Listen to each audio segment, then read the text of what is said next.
What's up, everybody? Welcome to some Sultai Vengevine. Hope you're ready to get your graveyard on. Nice little graveyard deck tech for you today. Yeah, this deck's a lot of fun. I love playing it. I love playing Vengevine. Pretty much any build of Vengevine, especially Sultai version. You're going to put in a little bit more work with the Sultai version versus Dredge or Red-Green Vengevine, but still, a lot of fun to play. But yeah, let's go and jump into the deck tech. So we are playing, let's start off with the all-star of the deck, and that's going to be Vengevine. So he has haste. Whenever you cast a spell, if it's the second creature spell you've cast this turn, you may return Vengevine from your graveyard to the battlefield. So one of my games, we were trying to play around a Chalice of the Void for 1, which just kind of hits a lot of our one-drop zombies. The cool thing about Vengevine is it doesn't care if those spells resolve. All it cares is, hey, did you cast your second spell? All right, then bring me back out of the graveyard. Let's go beat sticks. He's ready to go. He loves swinging in for 4. It's one of his favorite things to do. But yeah, so Vengevine's really good in that you can bring it out of the graveyard. Let's say there's some sort of board wipe. You can simply start casting some of your zombies and start bringing them out. But let's talk about the actual milling action in this deck. So we're running the Sultai version in here. We're not running red for Faithless Looting or the Neonate or anything like that to kind of get the Dredge going. So one of the ways that we're going to be able to get Dredge going, or at least get our graveyard filled up, is going to be through cards like Glimpse the Unthinkable. Target player puts the top 10 cards of his or her library into their graveyard. This is a really good way for us to dump the cards in the graveyard. Hopefully maybe we're going to hit something like a Proused Amalgam or maybe a Narcomoeba off that, and then a few Vengevines. Another Dredge option that we're, not Dredge option, but a milling option that we're running is Breaking and Entering.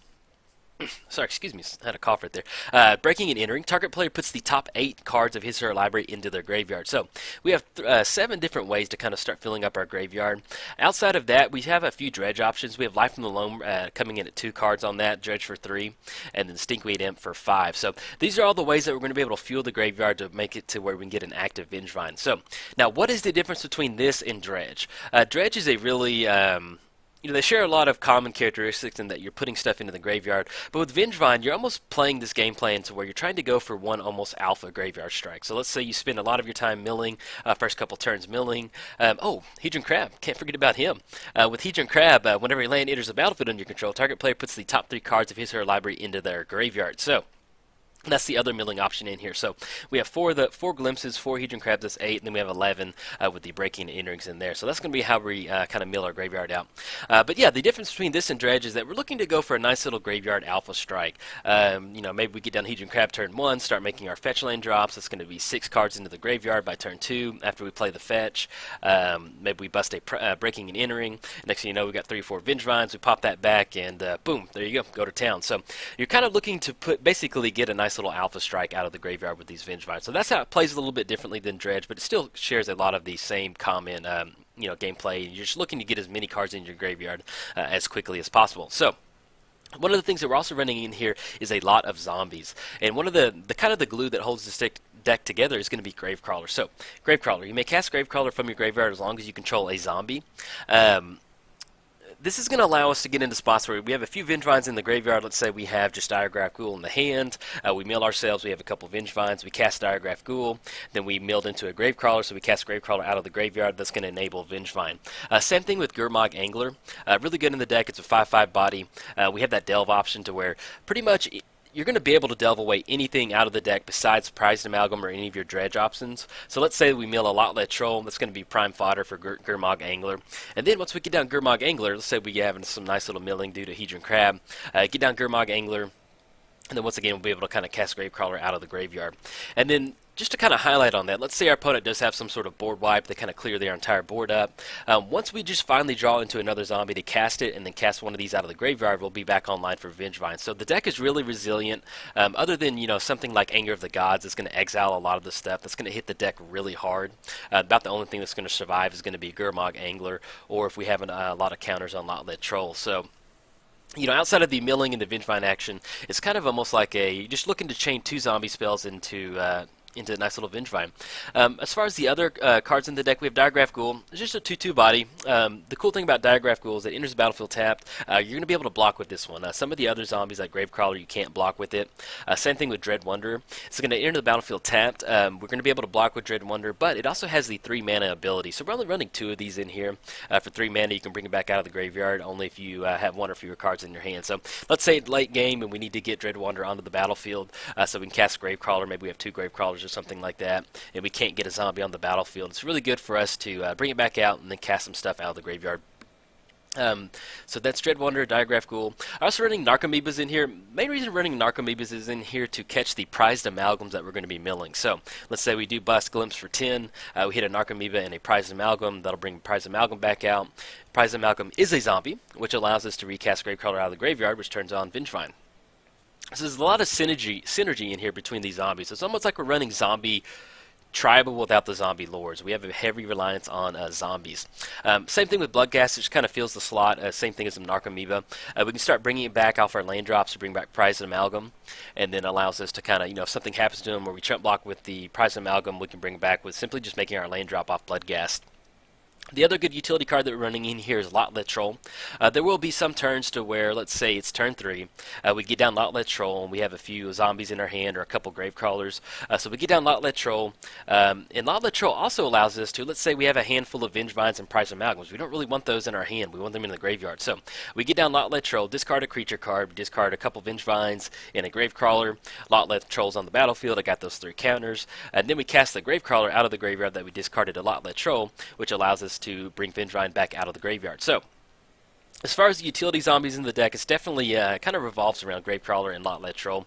And there will be some times where you just simply go beat sticks with Lotlet Troll. That 1 black mana regenerated and that trample is really nice because, it's not that crazy that you'll get Lotlet Troll to about a 5/4 body, and then you can start swinging it from there. I think that's pretty much all the creatures in the deck that we're running. Gurmag Angler, yeah, that's everybody. One of the things about this deck is you do have to watch out for graveyard hate. That is one of the things that is not good for the deck. But a lot of our stuff is, 2 and 3 mana, and then if we need to hardcast Vengevine, it's still a 4/3 with haste. So if your opponent does get down some sort of graveyard hate, it is beatable. It's a little hard, but it is beatable. One of the things you're going to be playing against would be Relic of Progenitus, and that'd be a good time for us to go over to the sideboard. We're running 3 copies of Pithing Needle, so we're hoping to have one of these in our opening hand. We can get it down, name Pithing Needle. It's going to stop them from exiling stuff out of our graveyard, or exiling it with the Vengevine triggers on the stack.